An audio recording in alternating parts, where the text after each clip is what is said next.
ಆದರೆ ಮೊದಲನೇದಾಗಿ ತುಂಬ ಒಂದು ಡೈಲ್ಯೂಟ್ ಆಗಿ ಕಾಣ್ತಾ ಹೋಗುತ್ತೆ, ಹೋಗ್ತಾ ಹೋಗ್ತಾ ತುಂಬ ನಟೋರಿಯಸ್ ಆಗಿ ಕನ್ವರ್ಟ್ ಆಗುತ್ತೆ ಆ ಪಾತ್ರ. ಸೊ ಆ ಟೈಮಲ್ಲಿ ಅವ್ರು ನನಗೆ ಪರಿಚಯ ಇದ್ದರು ಅಷ್ಟೇ, ಆ್ಯಸ್ ಎ ಟೆಕ್ನಿಷಿಯನ್ ಆರ್ಟಿಸ್ಟು ಈ ಥರ ಪರಿಚಯ ಇದ್ದು. ಬಟ್ ಫಸ್ಟ್ ಟೈಮ್ ಅವ್ರ ಜೊತೆ ನಾನು ಸ್ಕ್ರೀನ್ ಶೇರ್ ಮಾಡ್ತಿರೋದು, ತುಂಬ ಒಳ್ಳೆ ಅನುಭವ, ತುಂಬ ಒಳ್ಳೆ. ಸೊ ಇವ್ನು ಯಾವ ಪಾತ್ರ ಕೊಟ್ಟರು ಮಾಡ್ತಾನೆ ಅಂತ, ಯಾಕಂದರೆ ಒಂದು ಜರ್ನಿ ಆಗಿತ್ತು.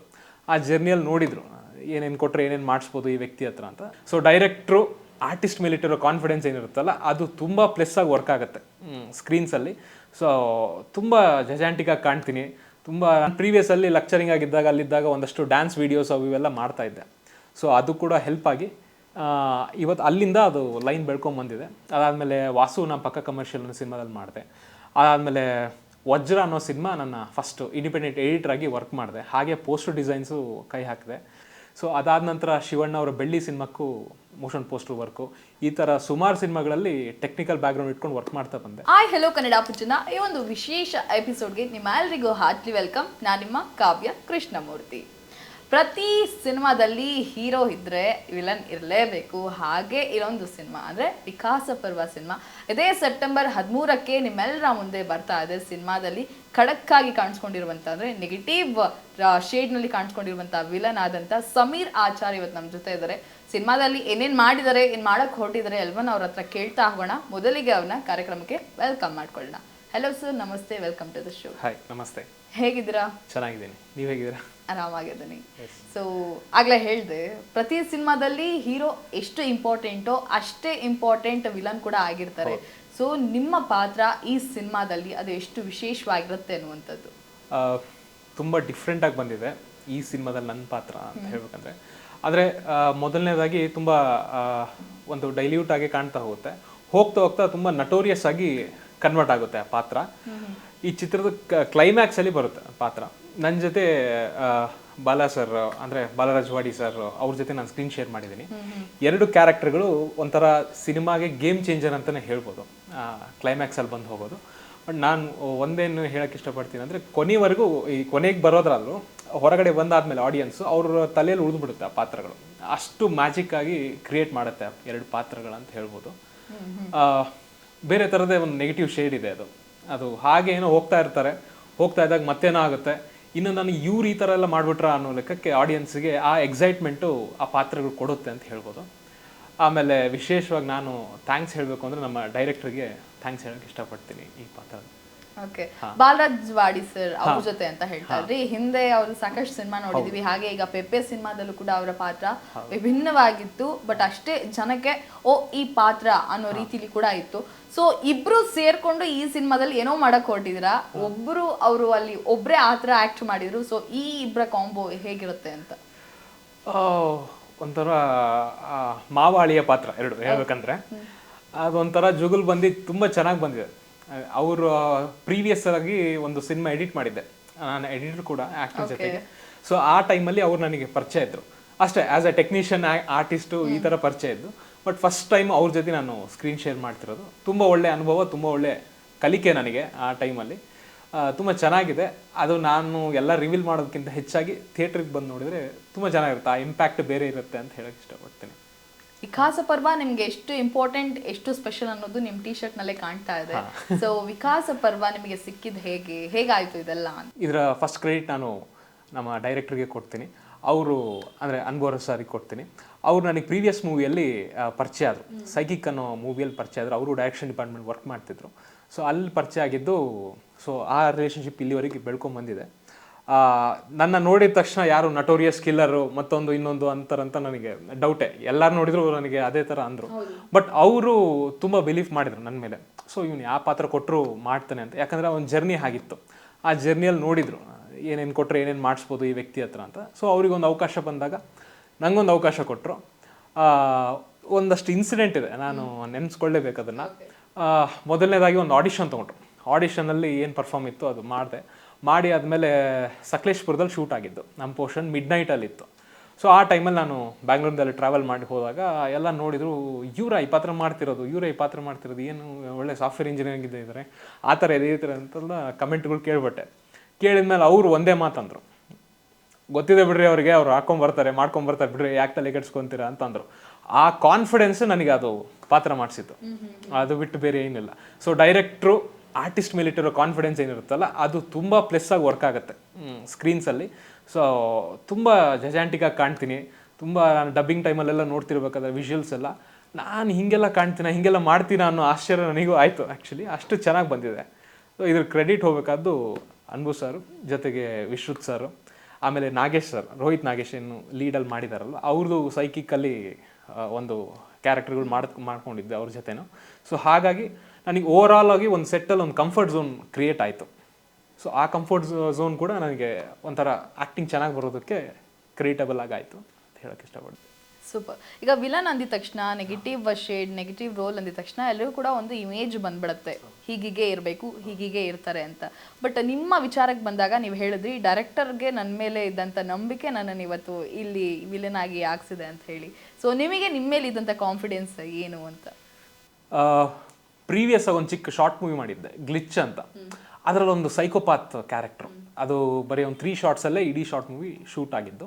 ಸೊ ಅಲ್ಲಿ ಒಂದಷ್ಟು ತುಣುಗಳು ನೋಡಿದ್ದು, ಈ ಥರ ವೈಲೆಂಟ್ ಆಗಿ ಏನೋ ಮಾಡಿಸ್ಬೋದು ಅನ್ನೋದು, ಅದೊಂದು ನನಗಿತ್ತು. ಈ ಥರದ್ದೇನೋ ಒಂದು ಸಬ್ಜೆಕ್ಟ್ ಇದೆ ಅಂತ ಹೇಳಿದಾಗ ನನಗೊಂದು ವಿಚಾರ ಇತ್ತು, ಈ ಕ್ಯಾರೆಕ್ಟ್ರು ಈ ಥರ ಸ್ವಲ್ಪ ಡೈಲ್ಯೂಟ್ ಮಾಡಿಕೊಂಡು ಅಪ್ ಆ್ಯಂಡ್ ಡೌನ್ ಮಾಡ್ಕೊಂಡು ಏನೋ ಮಾಡ್ಬೋದು ಅಂತ ಇತ್ತು. ಬಟ್ ವೇರಾಸ್ ನಾನು ಸೆಟ್ಟಿಗೆ ಹೋದ್ಮೇಲೆ ಬೇರೆ ಥರದ್ದೇ ಆಯಿತು. ಅಂದರೆ ಯಾವ ಆರ್ಟಿಸ್ಟ್ಗಳದ್ದು ಸೆಟ್ಟಲ್ಲಿ ಹೆಂಗೆ ವರ್ಕ್ ಆಗುತ್ತೆ ಅಂತ ಯಾರೂ ಹೇಳೋಕ್ಕಾಗಲ್ಲ. ನಾವು ಏನೇ ಪ್ರಾಕ್ಟೀಸ್ ಮಾಡ್ಬೋದು, ಮತ್ತೊಂದು ಮಾಡ್ಬೋದು, ಬಟ್ ಸೆಟ್ಟಲ್ಲಿ ಹೋದಾಗ ಆ ಒಂದು ಸೆಟ್ಟಲ್ಲಿ ಏನು ಕ್ರಿಯೇಟ್ ಆಗುತ್ತಲ್ಲ, ಒಂದು ಕಂಫರ್ಟ್ ಝೋನು ಮತ್ತೇನೊಂದು ಎನರ್ಜಿ, ಅದು ಬೇರೆ ಥರನೇ ಎಕ್ಸ್ಪೋಸ್ ಆಗುತ್ತೆ ಅಲ್ಲಿ. ಸೊ ಅನ್ಎಕ್ಸ್ಪ್ಲೇನಬಲ್ ಅವೆಲ್ಲ ಕೆಲವೆಲ್ಲ. ಸೊ ಚೆನ್ನಾಗಂತೂ ಬಂದಿದೆ, ಅದು ಮಾತ್ರ ಹೇಳ್ಬೋದು.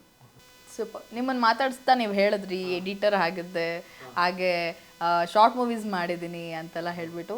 ಆ್ಯಕ್ಚುಲಿ ಏನು ನಿಮ್ಮ ಬ್ಯಾಕ್ಗ್ರೌಂಡ್ ಏನು, ಹೇಗೆ ಇದು ಸಿನಿಮಾ ಕನೆಕ್ಟಿವಿಟಿ ಹೇಗೆ ಅಂತ? ನಾನು ಓದಿದ್ದು ಬೆಳೆದಿದ್ದೆಲ್ಲ ಬಳ್ಳಾರಿಯಲ್ಲಿ. ನಾನು PU ಎಜುಕೇಷನ್ ಮಾಡಿದ್ದು APS ಕಾಲೇಜ್ ಬ್ಯಾಂಗ್ಳೂರಲ್ಲಿ.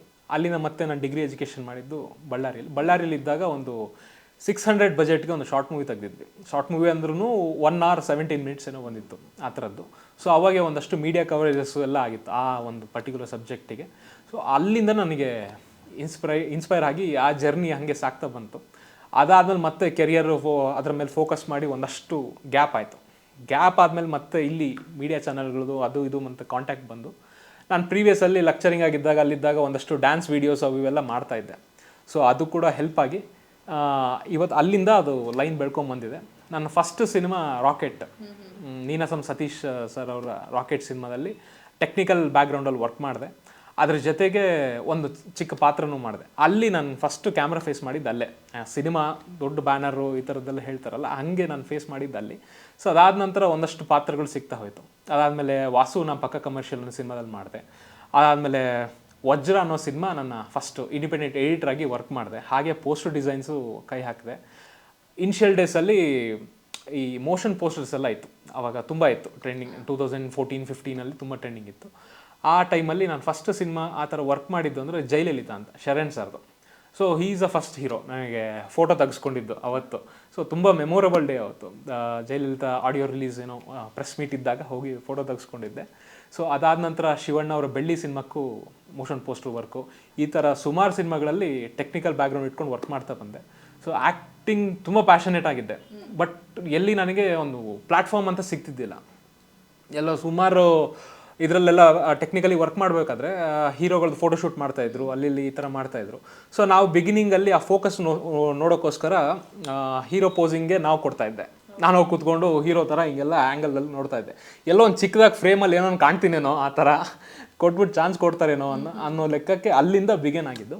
ಸೊ ಇವತ್ತಿಗೆ ಇಲ್ಲಿ ಬಂದು ಕೂತಿದ್ದೀನಿ. ಹೀರೋ ಆಗಬೇಕಂತಲೇ ಬಂದೆ. ಬಟ್ ಹೀರೋ ಹಾಕಿನ ಮುಂಚೆ ಸುಮಾರು ಕಲಿಕೆ ಇದೆ. ಅದು ನನಗೆ ಹೋಗ್ತಾ ಹೋಗ್ತಾ ಗೊತ್ತಾಗಿದ್ದು ಕೆರಿಯರಲ್ಲಿ. ಆಮೇಲೆ ಲಡ್ಡು ಅಂತ ಮೂವಿ ಬಂತು, ಅದು ಕಾಮಿಡಿ ಓರಿಯೆಂಟೆಡ್ ಸಿನಿಮಾ. ಅದರಲ್ಲಿ 5 ಜನ ಲೀಡಲ್ಲಿ ನಂದು ಒಂದು ಪಾತ್ರ ಮಾಡಿದ್ದೆ. ಇಡೀ ಸಿನಿಮಾ ಹಾಫ್ ಎಲಿಮೆಂಟ್ ಹಾಕ್ಕೊಂಡು ಆ್ಯಕ್ಟ್ ಮಾಡಿದ್ದೆ. ಅದೊಂಥರ ವಿಶಿಷ್ಟವಾದ ಜರ್ನಿ, ಅದೊಂಥರ ಚೆನ್ನಾಗಿತ್ತು. ಆಮೇಲೆ ವಾಸುನ ಪಕ್ಕ ಕಮರ್ಷಿಯಲಿ, ಅದು ಅನೀಶ್ ಸರ್ದು, ಅವರು ಸಿನಿಮಾದಲ್ಲಿ ಒಂದು ಡ್ರೈವರ್ ರೋಲ್ ಕೊಟ್ಟಿದ್ರು. ಅದು ಒಂಥರ ಗೇಮ್ ಚೇಂಜರೇ ಆ ಪಾತ್ರದಿಂದ ಎಲ್ಲವೂ ಚೇಂಜ್ ಆಗುತ್ತೆ, ಸಿಚುಯೇಷನ್ಸ್ ಎಲ್ಲ. ಒಳ್ಳೊಳ್ಳೆ ಪಾತ್ರ ಅಂದರೆ ಬೆರಳೆಣಿಕೆ ಅಷ್ಟು ಸಿನಿಮಾ ಮಾಡಿದ್ರು, ತುಂಬ ಒಳ್ಳೊಳ್ಳೆ ಪಾತ್ರಗಳು ನನಗೆ ಸಿಕ್ಕಿದೆ ಅನ್ನೋದೊಂದು ಸಮಾಧಾನ ಇದೆ ಇವತ್ತಿಗೂ. ಇದಾದಮೇಲೆ ಪ್ರಿಯಾಂಕಾ ಉಪೇಂದ್ರ ಅವ್ರದ್ದು ಇದೊಂದಿದೆ, ಡಿಟೆಕ್ಟಿವ್ ತೀಕ್ಷ್ಣ ಅಂತ ಒಂದು ಸಿನಿಮಾ ಇದೆ. ಅವ್ರ ಮೇಡಮ್ ಜೊತೆ ಡೈರೆಕ್ಟಾಗಿ ಒಂದು ರೋಲ್ ಇದೆ, ಆ್ಯಕ್ಟ್ ಮಾಡಿದ್ದೀನಿ. ಅದು ಏನಂದರೆ ವಿಶಿಷ್ಟ ಅಂತಂದರೆ 60 ವರ್ಷದ ರೋಲ್ ಮಾಡಿದ್ದೀನಿ ಆ್ಯಕ್ಚುಲಿ. 60 ಇಯರ್ಸ್ ಟು ಮತ್ತೆ ಒಂದು ಫ್ಲ್ಯಾಶ್ ಬ್ಯಾಕಲ್ಲಿ ಹೋಗುತ್ತೆ ರೋಲು. ಆ ಥರದ್ದೊಂದು ಜರ್ನಿ ಇದೆ. ರೀಸೆಂಟಾಗಿ ಓಯ್ ಲಡ್ಕಿ ಅಂತ ಒಂದು ಸಿನಿಮಾ ರಿಲೀಸ್, ಇದು ಆಲ್ಬಮ್ ಸಾಂಗ್ ರಿಲೀಸ್ ಆಯಿತು. ಆ ಆಲ್ಬಮ್ ಸಾಂಗಲ್ಲಿ ಲೀಡಾಗಿ ಆ್ಯಕ್ಟ್ ಮಾಡಿದ್ದೆ. ಸೊ ಹೀಗೆ ಒಂದೊಂದು ಪ್ರಾಜೆಕ್ಟ್ ಇನ್ನೊಂದು ಪ್ರಾಜೆಕ್ಟಲ್ಲಿ ಸಂಬಂಧನೇ ಇಲ್ಲ ನಂಗೆ ರೋಲ್ಗಳು, ಡಿಫ್ರೆಂಟಾಗಿ ರೋಲ್ಗಳು ಸಿಗ್ತಾ ಇದೆ. ಅದ್ರ ಜೊತೆಗೆ ಎಡಿಟಿಂಗ್ ಆಗು ಕೆಲಸಗಳು ನಡೀತಾ ಇದೆ. ಈ ಥರದ ಪಾತ್ರಗಳು ಅಂದರೆ 60 ವರ್ಷದ ಮುದುಕನಾಗಿ ಆ್ಯಕ್ಟ್ ಮಾಡೋದಕ್ಕೂ ರೆಡಿ, ಆಲ್ಬಮ್ ಸಾಂಗಲ್ಲಿ ಲೀಡಾಗಿ ಮಾಡೋದಕ್ಕೂ ರೆಡಿ, ಈ ಥರ ನೆಗೆಟಿವ್ ರೋಲಲ್ಲಿ ಕಾಣಿಸ್ಕೊಳ್ಳೋಕ್ಕೂ ರೆಡಿ. ಸೊ ಈ ಥರದ ಪಾತ್ರಗಳಿಗೆ ನಿಮ್ಮ ಪ್ರಿಪ್ರೇಷನ್ಸ್ ಹೇಗಿರುತ್ತೆ ಅನ್ನುವಂಥದ್ದು, ಯಾಕಂದರೆ ನೀವು ಆ್ಯಕ್ಚುಲಿ ಮೆಂಟಲಿ ಪ್ರಿಪೇರ್ ಆಗಬೇಕು. ಸೊ ಹೇಗಿರುತ್ತೆ? ಹೌದು, ಫಸ್ಟ್ ನಾನು ಎಡಿಟಿಂಗ್ ವರ್ಕ್ ನಿಲ್ಲಿಸ್ತೀನಿ. ಒಂದು 3-4 ಡೇಸ್ ಬಿಫೋರ್ ಎಡಿಟಿಂಗ್ ವರ್ಕ್ ನಿಲ್ಲಿಸ್ಬಿಟ್ಟು ಅದಕ್ಕೋಸ್ಕರ ಏನು ಸೀನ್ಸ್ ಏನಿದೆ, ಕಂಪೋಸಿಷನ್ ಹೆಂಗಿರುತ್ತೆ, ಅಥವಾ ನಾನು ಅಲ್ಲಿ ಹೋಗಿ ಏನು ಮಾಡಬೇಕು, ಡೈರೆಕ್ಟ್ರ್ ಏನು ಹೇಳ್ತಾರೆ, ಮುಖ್ಯವಾಗಿ ಡೈರೆಕ್ಟ್ರಿಗೆ ಏನೇನು ಬೇಕೋ ಕತೆ ಪೂರ್ವಕವಾಗಿ ಅದಕ್ಕೆ ನಾನು ಸಿದ್ಧತೆಗೊಳಿಸ್ತಾ ಹೋಗ್ತೀನಿ. ಇದೇ ಥರ ಎಲ್ಲ ಸಿನಿಮಾಗಳು ಸಾಕ್ತಾ ಇರುತ್ತೆ. ಫಸ್ಟು ಏನೇ ಎಡಿಟಿಂಗ್ ವರ್ಕ್ ಇತ್ತಂದರೆ ಅದನ್ನು ಸದ್ಯಕ್ಕೆ ಸ್ಟಾಪ್ ಮಾಡಿಸ್ಬಿಟ್ಟು ನೆಕ್ಸ್ಟ್ ನನಗೆ ಎಡಿಟಿಂಗ್ ಟು ಆ್ಯಕ್ಟ್ರಾಗಿ ಕನ್ವರ್ಟ್ ಆಗೋಕ್ಕೆ ಒಂದು 2 ದಿನ ಬೇಕು ಓವರ್ ಆಲ್. ಯಾಕಂದರೆ ನೀವು ಎಡಿಟಿಂಗ್ ಕೂತ್ಕೊಂಡಾಗ ಏನು ಎಕ್ಸ್ಪ್ರೆಷನ್ ಬರಲ್ಲ. ಸೊ ಅದಕ್ಕೆ ಚೇಂಜ್ ಓವರ್ಗೆ ನನಗೆ ಒಂದು ಟೈಮ್ ಬೇಕಾಗುತ್ತೆ. ಸೊ ಹಾಗಾಗಿ ಈ ಥರ ನಡೀತಾ ಇದೆ ಅಂತ ಸದ್ಯಕ್ಕೆ. ಈ ಸಿನಿಮಾ ಕನಸು ಅಂದರೆ ಇಷ್ಟೆಲ್ಲ ಮಾಡಿದರೆ, ಇಷ್ಟೆಲ್ಲ ಜರ್ನಿ ಇದೆ, ಹೇಗೆ ಅಂದರೆ ಚಿಕ್ಕ ವಯಸ್ಸಲ್ಲಿ ಜಾಸ್ತಿ ಸಿನಿಮಾಗಳು ನೋಡಿಕೊಂಡು ಇಂಟ್ರೆಸ್ಟಾ ಅಥವಾ ಹೇಗಿದು ಅಂತ? ಇದ್ರ ಕ್ರೆಡಿಟ್ ನನ್ನ ಫ್ಯಾಮಿಲಿ ಬ್ಯಾಕ್ಗ್ರೌಂಡ್ ಹೋಗಬೇಕು. ಚಿಕ್ಕ ವಯಸ್ಸಿಂದನೂ ನಮಗೆ ಈ ರಾಜ್ಕುಮಾರ್ ಸಿನಿಮಾಗಳಂದರೆ ಭಾಳ ಅಚ್ಚುಮೆಚ್ಚು ಮನೆಯಲ್ಲಿ. ಅಂದರೆ ಒಂದು ಸರಿ ರಾಜ್ಕುಮಾರ್ ಅವ್ರ ಸಿನಿಮಾ ಬಂತಂದರೆ ಒಂಥರ ಮಿನಿ ಥಿಯೇಟ್ರ್ ಥರನೇ ಫಾರ್ಮ್ ಆಗಿರುತ್ತೆ. ನಮ್ಮ ಊರು ಹರಪನಹಳ್ಳಿ, ನಮ್ಮ ತಂದೆ ಊರು ಹರಪನಹಳ್ಳಿ. ಸೊ ಅಜ್ಜಿ ತಾತನ ಊರದು. ಸೊ ಯೂಶ್ವಲಿ ಫೆಸ್ಟಿವಲ್ಗೆ ಅದು ಇದು ಸೇರ್ತಾ ಇರ್ತೀವಿ. ಆವಾಗ ತುಂಬ ಹಿಂದೆ ರಾಜ್ಕುಮಾರ್ ಸಿನಿಮಾಗಳು ಹಾಕ್ತಾಯಿದ್ರು, ಇವಾಗ ಹಾಕ್ತಾರೆ, ಅವಾಗ ಹಾಕ್ತಾಯಿದ್ರು ಸ್ಪೆಸಿಫಿಕ್ ಟೈಮಲ್ಲಿ. ಸೊ ನನಗೆ ಚಿಕ್ಕ ವಯಸ್ಸಿಂದನೂ ಎಲ್ಲರೂ ಕೂತ್ಕೊಂಡು ನೋಡ್ತಾ ಇರ್ತೀವಿ ಸಿನಿಮಾನ. ಸೊ ರಾಜ್ಕುಮಾರ್ ಅವ್ರ ಸಿನಿಮಾ ಅಂದರೆ ಒಂಥರ ಫೆಸ್ಟಿವಲ್ ನನಗೆ. ಅವ್ರ ಸಿನಿಮಾ ಇವತ್ತು ನೋಡಿದ್ರು ನನಗೇನೋ ಒಂದು ಹಬ್ಬ ಥರ ಫೀಲ್ ಆಗ್ತದೆ. ಸೊ ಆ ಸಿನಿಮಾಗಳು ನೋಡ್ಕೊಂಡು ಬಂದೆ. ಒಂಥರ ನನಗೆ ಅವ್ರು ರೋಲ್ ಮಾಡಲಾಗಿ ನಿಂತ್ಕೊಂಡ್ರು. ಸೊ ಇವತ್ತಿನವರೆಗೂ ನನಗೆ one and only super star ಯಾರು ಅಂದರೆ ರಾಜ್ಕುಮಾರ್ ಅಂತೀನಿ. ಅವರೇ ನನಗೆ ಎಲ್ಲನೂ. ಸೊ ಆ ಥರ ನನಗೆ ಪೋರ್ಟ್ರೇಟ್ ಆಗ್ತಾ ಹೋಯಿತು ಮನೆಯಲ್ಲಿ. So he is my inspiration everything ಮನೆಯಲ್ಲಿ. ಆಮೇಲೆ ಮನೆಯಲ್ಲೂ ಹಾಗೆ ಇತ್ತು ಕ್ರೌಡು. ನಮ್ಮ ತಾಯಿ ಹೇಳ್ತಾಯಿದ್ರು, ಅವ್ರ ತಾಯಿ ಈ ಚಪ್ಪಲಿ ಹರ್ಕೊಂಡೆಲ್ಲ ಟಿಕೆಟ್ ತೊಗೊಳೋರಂತೆ ರಾಜ್ಕುಮಾರ್ ಸಿನಿಮಾ, ಅಷ್ಟು ಗದ್ದಲ ಅಂತೆ. ಆ ರಾಜ್ಕುಮಾರ್ ಸಿನಿಮಾಗೆ ಅಷ್ಟು ಕ್ರೇಜ್ ಇತ್ತವ. ಸೊ ಆ ಕ್ರೇಜಲ್ಲಿ ಇವರು ನುಗ್ಗಿ ಮೇಲೆ ಎಗರಾಡ್ಕೊಂಡು ಚಪ್ಪಲಿ ಹರ್ಕೊಂಡು ಟಿಕೆಟ್ ತೊಗೊಂಡು ಬಂದು ಸಿನಿಮಾ ನೋಡೋರಂತೆ. ಸೊ ಮೇ ಬಿ ಆ ಕ್ರೇಜೇ ನನಗೆ ಕಂಟಿನ್ಯೂ ಆಗಿದೆಯೋ ಗೊತ್ತಿಲ್ಲ. ಬಟ್ ಅಲ್ಟಿಮೇಟ್ಲಿ ಈ ಥರ ಇದೆ. ಫ್ಯಾಮಿಲಿ ಬ್ಯಾಕ್ಗ್ರೌಂಡಲ್ಲಿ ತುಂಬ ಸಿನಿಮಾಗಳು ನೋಡೋರು. ಸೊ ಅದು ಇಲ್ಲಿವರೆಗೆ ಪಾಸ್ ಆಗಿದೆಯೋ, ನನಗೆ ಸಿನಿಮಾದಲ್ಲಿ ಆ್ಯಕ್ಟ್ ಮಾಡೋದಕ್ಕೆ ಅದು ಇನ್ಸ್ಪಿರೇಷನ್ ಏನೋ ಗೊತ್ತಿಲ್ಲ. ಸೊ ಫ್ಯಾಮಿಲಿಯಲ್ಲಿ ಎಲ್ಲಿ ಯಾರು ಸಿನಿಮಾ ಬ್ಯಾಕ್ಗ್ರೌಂಡಲ್ಲಿ ಟಚ್ ಇಲ್ಲ. But they are all cinema fans, especially doctor Rajkumar ಅವ್ರ ಫ್ಯಾನ್ಸು ಎಲ್ಲ. ನನಗೆ ಹೇಳ್ಕೊಳ್ಳೋಕೆ ಖುಷಿ ಆಗುತ್ತೆ. ಆ್ಯಕ್ಚುಲಿ ರಾಜ್ಕುಮಾರ್ ಅವರ ಸಿನಿಮಾಗಳು ಹಾಗೆ ಅವರ ವ್ಯಕ್ತಿತ್ವ ಇದರಿಂದ ಬದಲಾದವ್ರು ಸಾಕಷ್ಟು ಜನ. ಅವರ ಪ್ರೊಫೆಷ್ನಲ್ ಆಗಿರ್ಬೋದು ಅಥವಾ ಅವರ ರಿಯಲ್ ಲೈಫ್ನಲ್ಲಿ ಆಗಿರ್ಬೋದು, ತುಂಬ ಜನದಲ್ಲಿ ತುಂಬ ಚೇಂಜಸ್ ಆಗಿದೆ. ನೀವು ಕೂಡ ಅದೇ ದಾರಿಲಿ ಬರ್ತಾ ಇದ್ರ. ಸೊ ನಿಮಗೆ ಅವರ ಸಿನಿಮಾಗಳು ಯಾವ ಸಿನಿಮಾ ತುಂಬ ಟಾಂಟ್ ಮಾಡೋದು ಆ ಥರ ಇಂದಿಗೂ ಕೂಡ? ನನಗೆ ತುಂಬ ಕಾಡೋದಂದರೆ ಈ ಬಂಗಾರದ ಪಂಜರ ಸಿನಿಮಾ. ಆ್ಯಕ್ಚುಲಿ ನಮ್ಮ ಅಜ್ಜಿ ತಾತನ ಊರಿಗೆ ಹೋದಾಗ ನನಗೆ ಮತ್ತೆ ಸ್ಕೂಲಿಗೆ ಹೋಗಿ ತುಂಬ ಹಿಂಸೆ ಆಗೋದು. ಈ ಸಮ್ಮರ್ ವೆಕೇಷನ್ಸ್ ಅಲ್ಲೆಲ್ಲ ಹೋಗ್ತಾ ಇದ್ವಿ. ಹೋದಾಗ ನನಗೆ ಮತ್ತೆ ಬಳ್ಳಾರಿ, ನನ್ನ ಊರು ಬಳ್ಳಾರಿ, ನೇಟಿವ್ ಬಳ್ಳಾರಿ. ಸೊ ಅಲ್ಲಿ ಕರ್ಕೊಂಡು ಹೋಗೋರು ಅಪ್ಪ ಅಮ್ಮ. ಅಲ್ಲಿ ಬರೋದಕ್ಕೆ ಒಂದು ಇನ್ಸಿಡೆಂಟು, ನಾನು ಬರಲ್ಲ ಅಂತ ಗೋಳಾಡಿಕೊಂಡು ಅವ್ರು ಹೊಡ್ಕೊಂಡು ನನ್ನ ಕರ್ಕೊಂಡು ಹೋಗಿ ಈ ಥರದ್ದೆಲ್ಲ ಸುಮಾರು ಇನ್ಸಿಡೆಂಟ್ ಆಗೋದು. ಸೊ ಎಲ್ಲೋ ನನಗೆ ಬಂಗಾರದ ಪಂಜರ ಸಿನಿಮಾ ನನಗೆ ತುಂಬ ಹತ್ತಿರ ಅದು ಆ ಸಿನಿಮಾ. ಆಮೇಲೆ ಯೂಶ್ವಲಿ ನಮ್ಮ ಮನೆಯಲ್ಲಿ ಆ ಡೈಲಾಗ್ ಕನ್ವರ್ಸೇಷನ್ ಯಾವಾಗಲೂ ನಡೀತಾನೆ ಇರುತ್ತೆ ಬಂಗಾರದ ಪಂಜರದ. ಅವರು ನಮ್ಮ ತಂದೆ ಆಗಲಿ, ನಮ್ಮ ಸಿಸ್ಟರ್ ಇದ್ದಾರೆ, ಅವರಾಗಲಿ, ಇವ್ರ ಡೈಲಾಗ್ ಕನ್ವರ್ಸೇಷನ್ 3 ಜನನೂ ಆ ಡೈಲಾಗ್ ಪ್ರಾಕ್ಟೀಸ್ ಮಾಡ್ತಾನೇ ಇರ್ತೀವಿ. ಸೊ ತುಂಬ ಹತ್ತಿರ ಆ ಸಿನಿಮಾ. ಆಮೇಲೆ ಒಂದಂತಲ್ಲ, ಪ್ರತಿಯೊಂದು ಸಿನಿಮಾನೂ ರಾಜ್ಕುಮಾರ್ ಅವರು ತುಂಬ ಹತ್ತಿರ ಆಗುತ್ತೆ ನನಗೆ. ಪ್ರತಿಯೊಂದು ಇವಾಗಲೂ ವೀಕ್ಲಿ ನಾನು ಒಂದ್ಸಾದ್ರೂ ಒಂದು ಅವರ ಸಿನಿಮಾ ನೋಡ್ತೀನಿ. ಯಾಕಂದರೆ ಅದೊಂದು ಚೇಂಜ್ ಓವರ್ ನನಗೆ, ಅದೊಂದು ಕಂಫರ್ಟ್ ಝೋನು. ಆಮೇಲೆ ಅದೊಂದು ಈ ಹೆವಿ ಟೆನ್ಷನ್ಸ್ ಇರುತ್ತಲ್ಲ, ಇದೆಲ್ಲ ಕಾಮ್ ಡೌನ್ ಮಾಡೋಕ್ಕೆ ಒಂದು ಸಿನಿಮಾ ಬೇಕು ನನಗೆ. So cool. ನೀವು ಹೇಳ್ತಾ ಇದ್ರಿ, ನೀವು ಪಾತ್ರದಿಂದ ಪಾತ್ರಕ್ಕೆ ಅದು ಆ್ಯಕ್ಚುಲಿ ಆ ಪ್ರಿಪ್ರೇಷನ್ಸ್ ಎಲ್ಲವೂ ಕೂಡ ಚಾಲೆಂಜಿಂಗ್. ಹೌದು. ಹಾಗೆ ವಿಕಾಸ ಪರ್ವದಲ್ಲಿ ಅದು ಏನೇನಿತ್ತು ಚಾಲೆಂಜಿಂಗ್ ಅಂತ ಹೇಳಿ? ಚಾಲೆಂಜಿಂಗ್ ಅಂದರೆ ಆ ರೋಲು, ಆ ಒಂದು ಗೆಟಪ್ ಬೇರೆ ಯಾಕೆ ಚೇಂಜ್ ಆಗಬೇಕು. ಸ್ವಲ್ಪ ಫೇರ್ ಇದ್ದೆ, ಆ ಫೇರ್ನ ಡಲ್ ಮಾಡಿದರು. ಓಕೆ, ಡಲ್ ಮಾಡಿಕೊಂಡು ಆಮೇಲೆ ಆ ಡೈಲೆಕ್ಟ್ ಹೆಂಗೆ ತೊಗೊತೀವಿ, ಡೈಲಾಗ್ಸು ಯಾವ ಥರ ಪ್ರಾಂತ್ಯದ್ದು ನಾವು ತೊಗೋಬೇಕು, ಆಮೇಲೆ ಹೆಂಗೆ ಮಾತಾಡಬೇಕು, ಇದಕ್ಕೆ ಸ್ವಲ್ಪ ನಾನು ಪ್ರಿಪೇರ್ ಆದೆ. ಪ್ರಿಪೇರ್ ಆದೆ. ಬಟ್ ಏನೇ ಪ್ರಿಪೇರ್ ಆದರೂ ಸ್ಪಾಟಲ್ಲಿ ನಡೆದಿದ್ದೆ ಬೇರೆ ಮ್ಯಾಜಿಕ್ ಅದು. ಸೊ ಅದೇ ಕೆಲವು ಅನ್ಎಕ್ಸ್ಪ್ಲೇನಬಲ್, ನಾನು ಹೇಳೋಕ್ಕಾಗಲ್ಲ. ಕೆಲವು ಅಂದರೆ ಹೇಳೋಕ್ಕಾಗಲ್ಲ ಅಂದರೆ ನನಗೆ ಗೊತ್ತಿಲ್ಲ ಸ್ಪಾಟಲ್ಲಿ ಏನೇನು ಚೇಂಜಸ್ ಆಗುತ್ತೆ ಅಂತ. ಬಟ್ ಒಂದಷ್ಟು ಬೇಸಿಕ್ ಪ್ರಿಪ್ರೇಷನ್ ಆಗಿತ್ತು. ಆಡಿಷನ್ ಕೊಡಬೇಕಾದ್ರೆ ಒಂದಷ್ಟು ಡೈಲಾಗ್ಸ್ ಎಲ್ಲ ಕೊಟ್ಟಿದ್ರು. ನಾರ್ಮಲಿ ಆಡಿಷನ್ ಮಾಡಬೇಕಾದ್ರೆ ಯಾವ್ಯಾವ ಡೈಲೆಕ್ಟು ಬೇಕು, ಹೆಂಗೆ ಬೇಕು ಅಂತ ಡೈರೆಕ್ಟರ್ ಸ್ಪೆಸಿಫಿಕ್ ಆಗಿ ನನಗೆ ಹೇಳ್ತಾಯಿದ್ರು, ಇನ್ಸಿಸ್ಟ್ ಮಾಡ್ತಾಯಿದ್ರು. ಆಮೇಲೆ ಸುಮಾರು ಎಲ್ಲೋ ಹೊಸೊಬ್ರು ಮಾಡ್ತಾರೆ ಅಂದರೆ ಅಲ್ಲಿಂದ ಇಲ್ಲಿಂದ ಒಂದಷ್ಟು ಇನ್ಸಿಸ್ಟ್ಗಳು ಬರ್ತಾ ಇರುತ್ತೆ, ನೀವು ಹಂಗೆ ಮಾಡಬೇಕು, ಹಿಂಗೆ ಮಾಡಿಲ್ಲ ಅಂತ. ಬಟ್ ಈ ಸೆಟ್ಟಲ್ಲಿ ನನಗೇನಾಯಿತು ಅಂದರೆ ನಮ್ಮ ಡೈರೆಕ್ಟ್ರು ಯಾವುದೋ ಅದಕ್ಕೆ ಅವಕಾಶ ಕೊಡಲಿಲ್ಲ ಎಲ್ಲಿ. ಸೊ ತುಂಬ ಚೆನ್ನಾಗಿ ಅದು ಮೇಂಟೈನ್ ಮಾಡಿ ನನಗೊಂದು ಕಂಫರ್ಟ್ ಝೋನ್ ಕ್ರಿಯೇಟ್ ಮಾಡಿಕೊಟ್ರು. ನೀವು ಮಾಡ್ತೀರಾ, ಈ ಪಾತ್ರ ನನಗೆ ಬೇಕಾಗಿರೋದು ಇಷ್ಟೇ, ನೀವು ಇಷ್ಟು ಮಾಡಬೇಕಷ್ಟೇ ಅಂತ ಹೇಳಿಬಿಟ್ಟು ಸ್ಪೆಸಿಫಿಕ್ಕಾಗಿ ಹೇಳಿ ಮಾಡಿಸಿದ್ರು. ಆಮೇಲೆ ತುಂಬ ಸಪೋರ್ಟಿವ್ ಆಗಿ ವಿಶ್ರುತ್ ಸರ್, ಆಮೇಲೆ ನಾಗೇಶ್ ಸರ್ ಇವರೆಲ್ಲ ಸೇರ್ಕೊಂಡಿದ್ದರಿಂದ ನನಗೆ ಚೆನ್ನಾಗಿ ಬಂತು. ನಾನು ಅನ್ಕೊಂಡಿದ್ದಕ್ಕಿಂತ ಚೆನ್ನಾಗಿ ಬಂತು. ಸೂಪರ್. ಇನ್ನು ನಿಮ್ಮ ಪ್ರಕಾರ ವಿಕಾಸ ಪರ್ವ ಅಂದರೆ ಏನು? ವಿಕಾಸ ಪರ್ವ ಅಂದರೆ ಅದೊಂದು ಕಾಲ, ಬದಲಾವಣೆ ಕಾಲ. ಒಂದು ವಿಕಾಸ ಅಂತಂದರೆ ಯಾವ ಥರ ಹೇಳ್ತೀವಿ ಅಂದರೆ ಒಂದು ಮೈಂಡ್ ಓಪನಿಂಗ್ ಅಂತ ಹೇಳ್ತೀವಲ್ಲ, ಅದಕ್ಕೊಂದು ಕಾಲ, ಅದಕ್ಕೊಂದು ಸಮಯ ಬರಬೇಕು. ಆ ಸಮಯನೇ ವಿಕಾಸ ಪರ್ವ. ಆ ಸಮಯನೇ ನಮಗೆಲ್ಲ ಹೇಳ್ಕೊಡುತ್ತೆ ಅಂತಾರಲ್ವ, ಅದೇ ವಿಕಾಸ ಪರ್ವ ಅಂತ ಹೇಳ್ತೀನಿ ನಾನು. ಏನು ಪ್ರತಿ ಆರ್ಟಿಸ್ಟಿಗೂ ಕೂಡ ಅದೊಂದು ಕನಸಿರ್ತದೆ, ಅಂದರೆ ಆ್ಯಕ್ಟ್ ಮಾಡ್ಬೇಕಾಗಿರ್ಬೋದು, ಪಾತ್ರ ಸಿಕ್ಕಾಗಿರ್ಬೋದು, ಅಂದರೆ ನಮ್ಮ ಪಾತ್ರ ಜನ ಮಾತಾಡಬೇಕು ಅನ್ನುವಂಥದ್ದು. ಸೊ ಇದರಲ್ಲಿ ಅಂದರೆ ವಿಕಾಸ ಪರ್ವ ರಿಲೀಸ್ ಆದ ನಂತರ ನಿಮ್ಮ ಪಾತ್ರ ಅದಕ್ಕೆ ಎಷ್ಟು ಪೂರಕವಾಗಿರುತ್ತೆ ಅನ್ನುವಂಥದ್ದು? ಇಡೀ ಕತೆಗೆ ತುಂಬಾ ಇಂಪ್ಯಾಕ್ಟ್ ಕೊಡುತ್ತೆ. ಹೆಂಗಂದರೆ ಒಂದು ಚಿಕ್ಕ ಜಲಕ್ ಬಂದು ಹೋಗುತ್ತಲ್ಲ, ಮಿಂಚು ಬಂದು ಹೋಯ್ತು, ಮಿಂಚು ಹೊಡಿತು ಅಂತಾರಲ್ಲ, ಆ ಥರದ ಪಾತ್ರಗಳು ಎರಡು, ನಂದು ಆಗಿರ್ಬೋದು, ರಜವಾಡಿ ಸರ್, ಬಾಲ ರಜವಾಡಿ ಸರ್ದು ಆಗಿರ್ಬೋದು. ಇವೆರಡು ತುಂಬ ನಿಮಗೆ ಹೆಂಗೆ ಹೇಳಬೇಕು ಅಂದರೆ ಆ ಡಿಸ್ಯಾಚುರೇಷನ್ ಲೆವೆಲ್ ಹೋಗ್ತಾ ಇರುತ್ತೆ ಕ್ಯಾರೆಕ್ಟ್ರು. ಇದಕ್ಕಿದ್ದಂಗೆ ಏನೋ ಒಂದು ಚೇಂಜ್ ಓವರ್ ಆಗ್ಬಿಡುತ್ತೆ. ಸೊ ಇವರು ಹೀಗೆಲ್ಲ ಮಾಡಿದ್ರ ಅನ್ನೋ ಲೆಕ್ಕಕ್ಕೆ ಪೋಟ್ರೆ ಆಗುತ್ತೆ. ಸೊ ಆ ಒಂದು ಆರ್ಕ್ ಇದೆಯಲ್ಲ, ಆ ಕ್ಯಾರೆಕ್ಟರ್ ಆರ್ಕ್ ಇದೆಯಲ್ಲ, ಅಲ್ಲಿ ಜನಕ್ಕೆ ಇಷ್ಟ ಆಗುತ್ತೆ, ಒಂದು ಎಕ್ಸೈಟ್ ಮೂಡಿಸುತ್ತೆ ಅನ್ನೋದೊಂದು ನಂಬಿಕೆ ನನಗಿದೆ. ಸೊ ಸಾಕಷ್ಟು ಮಾತಾಡ್ತಾರೆ ಅಂತ ನಿರೀಕ್ಷೆಯಲ್ಲಿದ್ದೀನಿ. ಯಾಕಂದರೆ ಒಂದು ಫಸ್ಟಿಂದ ಅಲ್ಲಿವರೆಗೆ ಒಂದು ಫೇಸಲ್ಲಿ ಹೋಗ್ತಾ ಇರುತ್ತೆ ಸಿನಿಮಾ. ಓವರಾಲ್ ಆಗಿ ಈ ಪಾತ್ರಗಳು ಎರಡು ಬಂದು ಏನೋ ಒಂದು ಚೇಂಜ್ ಓವರ್ ಮಾಡಕ್ಕೆ ಬಿಡುತ್ತೆ ಅನ್ನೋದೊಂದು ನಂಬಿಕೆ ಇದೆ. ನೋಡಬೇಕು, ನಿರೀಕ್ಷೆ. ಸೂಪರ್.